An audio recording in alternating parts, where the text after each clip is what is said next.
CM YS Jagan bus యాత్రకు ready అవుతున్నారు. ఈ నెల 27 నుంచి బస్సు యాత్ర ప్రారంభం కానుంది. తొలి రోజు వైఎస్ఆర్ జిల్లా ప్రొద్దుటూరులో మేమంతా సిద్ధం బహిరంగ సభ జరగనుంది.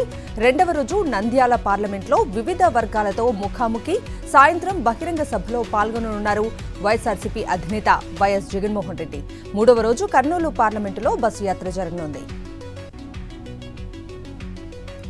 జార్ఖండ్ గవర్నర్ సిపి రాధాకృష్ణన్ కు తెలంగాణ గవర్నర్ గా అదనపు బాధ్యతలు అప్పగించారు రాష్ట్రపతి ద్రౌపది ముర్ము. తెలంగాణతో పాటు పుదుచ్చేరి లెఫ్టినెంట్ గవర్నర్ గా అదనపు బాధ్యతలు అప్పగిస్తూ రాష్ట్రపతి భవన్ ఉత్తర్వులు జారీ చేసింది. నిన్న గవర్నర్ పదవికి రాజీనామా చేశారు తమిళిసై సౌందరరాజన్. తెలంగాణకు పూర్తి స్థాయి గవర్నర్ను నియమించే వరకు అదనపు బాధ్యతలు నిర్వర్తిస్తారు సిపి రాధాకృష్ణన్.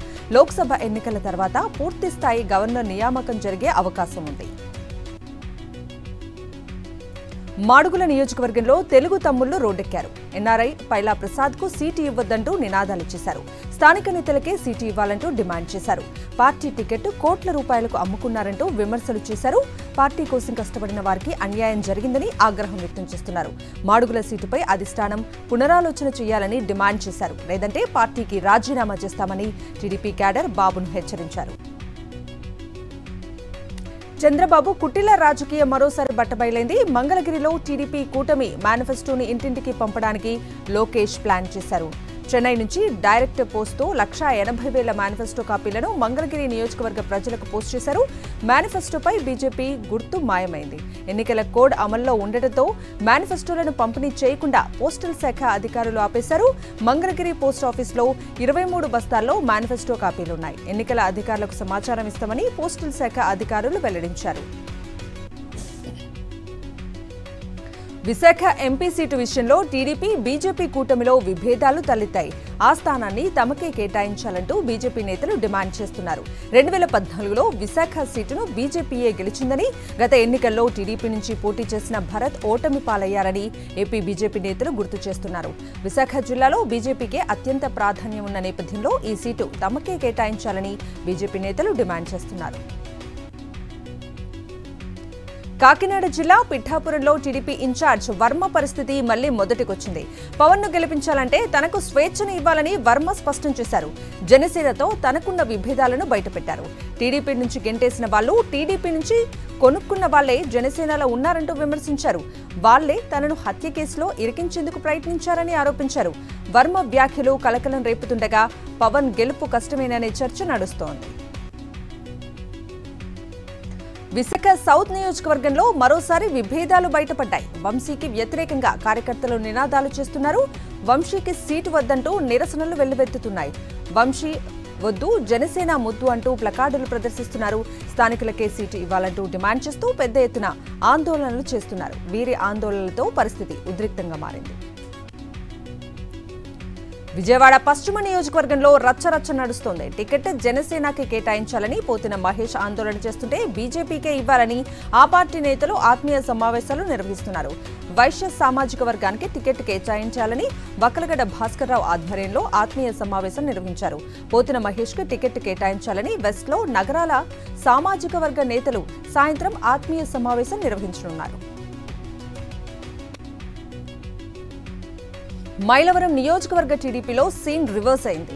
వసంత కృష్ణ ప్రసాద్ సీటుపై డైలమా నెలకొంది. దీంతో వసంత కృష్ణ ప్రసాద్ తీవ్ర అసంతృప్తిలో ఉన్నట్లు తెలుస్తోంది. మైలవరం టికెట్ ఎవరికిస్తారో బాబు స్పష్టత ఇవ్వలేదు. రెండవ జాబితాలోనూ వసంత కృష్ణ ప్రసాద్ కనిపించలేదు. దీంతో బాబు తీరుపై సన్నిహితుల దగ్గర వసంత మండిపడుతున్నారు. మరోవైపు వసంతను మైలవరం టీడీపీ నేతలు వ్యతిరేకిస్తున్నారు. వసంతకి సహకరించేది లేదని తెగేసి చెబుతున్నారు మాజీ మంత్రి ఉమా. విశాఖలోని పెందుర్తి సీటు జనసేనకి ఇవ్వటంపై అసంతృప్తి జ్వాలలు కొనసాగుతున్నాయి.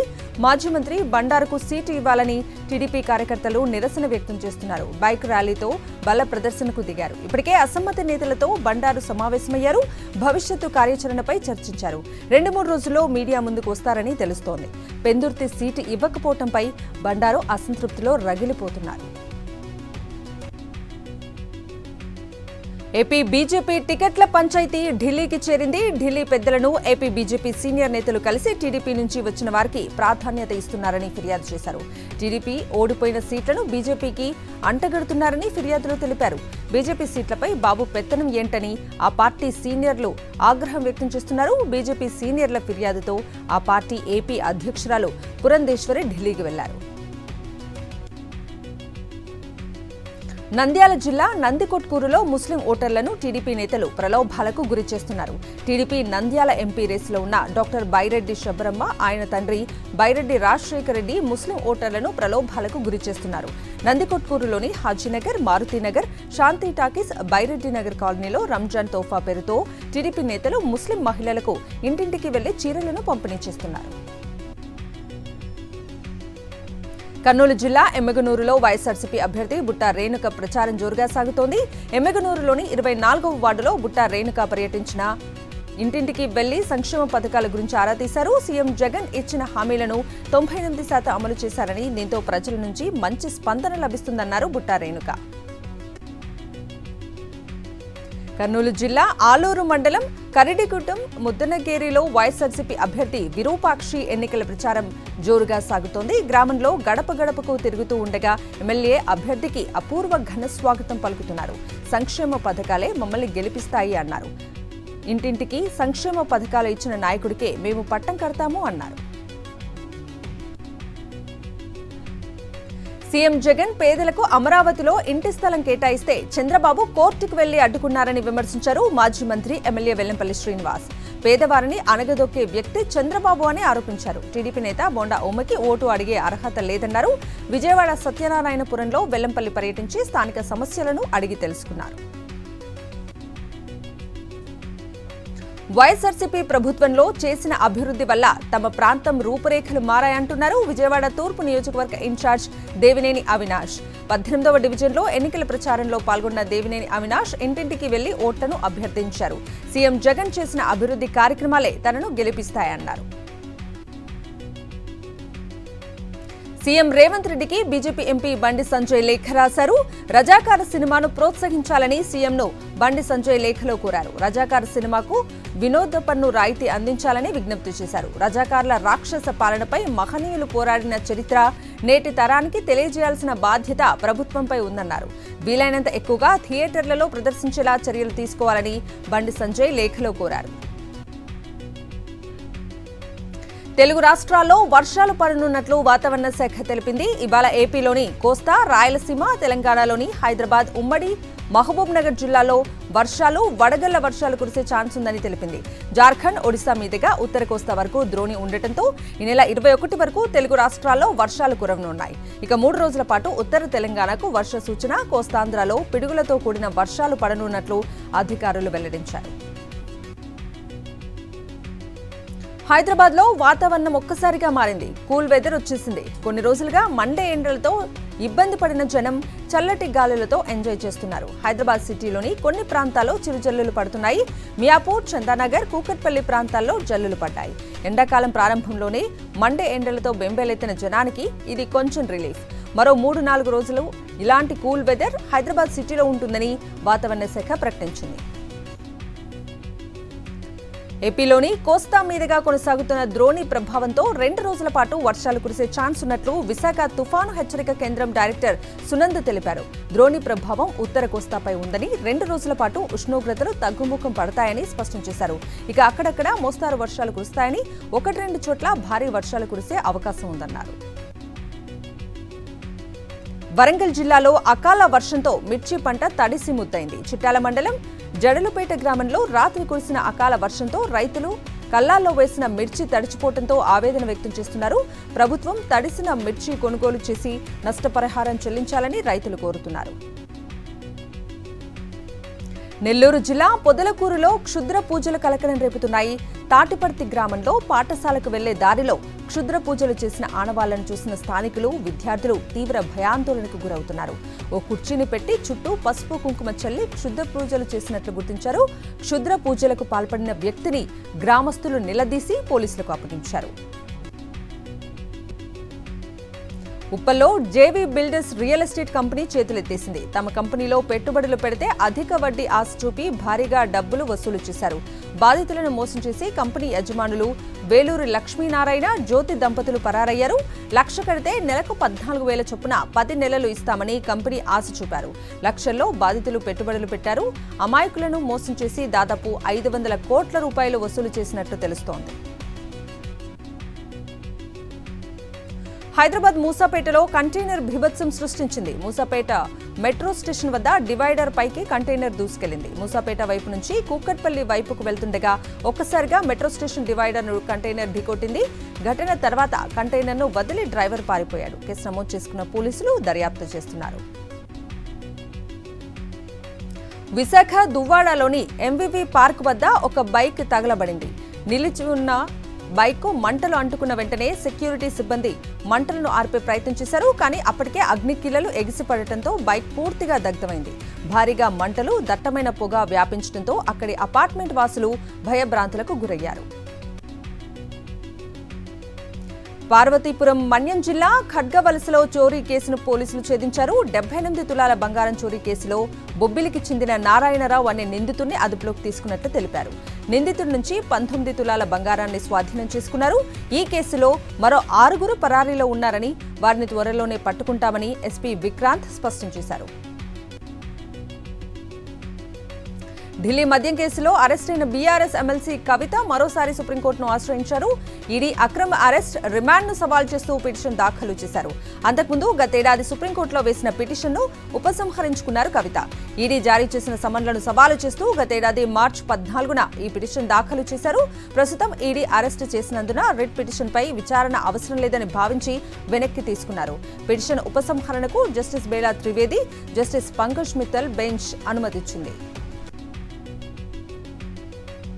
యోగా గురువు బాబా రామ్దేవ్ కు షాక్ ఇచ్చింది సుప్రీంకోర్టు. తప్పుదోవ పట్టించే ప్రకటనల కేసులో కోర్టుకు హాజరు కావాలంటూ సమన్లు జారీ చేసింది. బాబా రామ్దేవ్ తో పాటు పతంజలి ఆయుర్వేద సంస్థ మేనేజింగ్ డైరెక్టర్ బాలకృష్ణకు నోటీసులు ఇచ్చింది సుప్రీంకోర్టు. ఆధునిక వైద్య విధానాలపై తప్పుడు ప్రచారం చేస్తున్నారంటూ పతంజలి సంస్థపై సుప్రీంలో పిటిషన్ దాఖలు చేసింది ఇండియన్ మెడికల్ అసోసియేషన్. దీనిని విచారించిన సర్వోన్నత న్యాయస్థానం తప్పుడు ప్రకటనలు వెంటనే ఆపేయాలని ఆదేశించింది. లోక్సభ ఎన్నికల ప్రచారంలో భాగంగా దక్షిణాదిని చుట్టేస్తున్నారు ప్రధాని నరేంద్ర మోదీ. ఆంధ్రప్రదేశ్, తెలంగాణ, తమిళనాడులో ఎలక్షన్ ర్యాలీల్లో పాల్గొన్న ప్రధాని మోదీ తాజాగా కేరళలో పర్యటిస్తున్నారు. పాలక్కడ్లో మెగా రోడ్ షో నిర్వహించారు. స్థానిక ప్రజలు, బీజేపీ నేతలు, కార్యకర్తలు మోదీ రోడ్ షోకు పెద్ద ఎత్తున తరలివచ్చారు. రోడ్డుకి ఇరువైపులా నిలబడి ప్రధానికి ఘన స్వాగతం పలికారు. బీహార్లో సీట్ల సర్దుబాటు వ్యవహారం ఎన్డీఏలో చిచ్చు పెట్టింది. సీట్ల పంపిణీలో తగిన ప్రాధాన్యత ఇవ్వలేదంటూ కేంద్ర మంత్రి పదవికి రాజీనామా చేశారు. ఆర్ఎల్జేపీ నేత పశుపతినాథ్ పారస్. చిరాగ్ పాస్వాన్ పార్టీకి హాజీపూర్ లోక్సభ స్థానం కేటాయించడంపై ఆయన అసంతృప్తిలో ఉన్నారు. ఎమ్మెల్సీ కవితకు మనీ లాండరింగ్ కేసులో నిందితుడు సుకేష్ చంద్రశేఖర్ లేఖ రాశారు. తీహార్ జైల్ క్లబ్లో త్వరలో మీరు సభ్యులు కాబోతున్నారని కవితను ఉద్దేశించి లేఖ రాశారు. తీహార్ జైల్ కౌంట్ డౌన్ ప్రారంభమైందన్నారు. కేజ్రీవాల్ కూడా త్వరలోనే అరెస్ట్ అవుతారని లేఖలో పేర్కొన్నాడు. విదేశాల్లో దాచుకున్న అక్రమ సొమ్ము బయటపడుతుందని, వాట్సాప్ సంభాషణలపై దర్యాప్తు జరుగుతోందన్నారు. కేజ్రీవాల్ను కాపాడే ప్రయత్నం చేయొద్దని తన సలహా అని లేఖలో చెప్పాడు సుఖేష్.